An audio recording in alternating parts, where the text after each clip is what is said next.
很多人一直想看汉鼎的螺纹钢，今天他来了。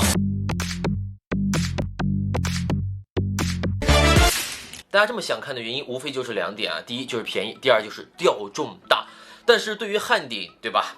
这个平常坐在班级后排的学生，经常老师，我作业今天忘记带了，所以很多人不相信，希望我们来进行测试一下。大家也知道，以前我也测过好几款汉鼎的产品，也跟他们有过一些摩擦。这一秒开始，我要抛开以往跟他所有的这些过往，站在理性客观的这一点来看这款钓竿。那这款钓竿，当我收到它第一眼的时候，我觉得哇，好值。当我收到它，抽出来的时候，我说杆子可以啊，而且它是一个全涂装。之前我买过汉鼎很多鱼竿，对吧？什么花纹钢、汉鼎1号、巨鲤传说、鼎钓王，那个做工、那个涂装、那个油漆的质量，大家都懂的。但这一次我仔细看了一下，真的没有什么气泡，而且用的油漆一定是比以往的那种油漆要好的，珠光的这种亮感凸显整个鱼竿的一个高端的程度。还有就是它在正面这一块所有的，比如说螺纹钢的字啊，或者是这些图案，它应该是那种贴片，但是它这一次贴片真的贴得很好，没有气泡。如果摸的话，也会有浮雕和凹凸感，凸显整个鱼竿的档次。在中间的部分，直接就是这款鱼竿最大的卖点，叫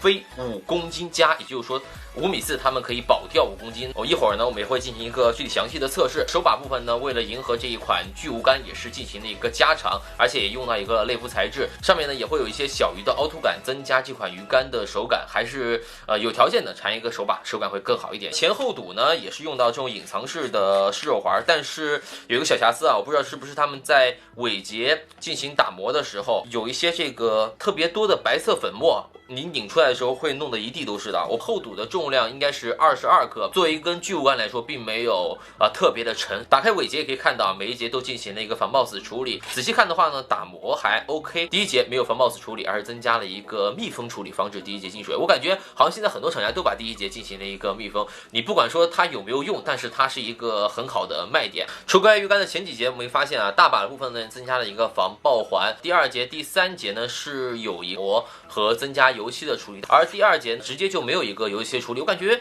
增加一个整体性会更好一点。官方宣传这根鱼竿不含前后堵5.4米的重量是227克，那经过了我们实际测试，它重量是222克。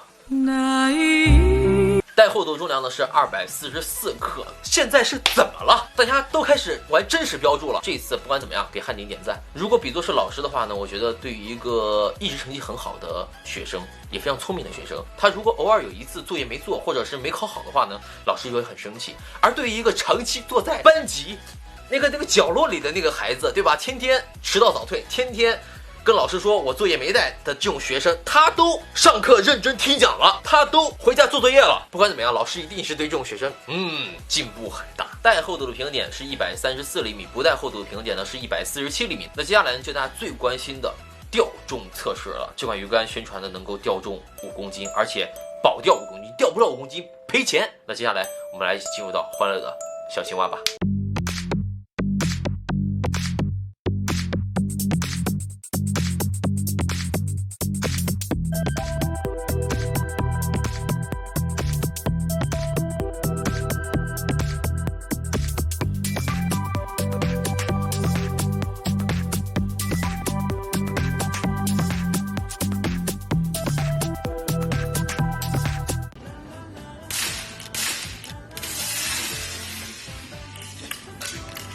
经过我们的测试，螺纹钢最后钓重是6500克多，的确实非常夸张，也是我们目前钓重最大的一个。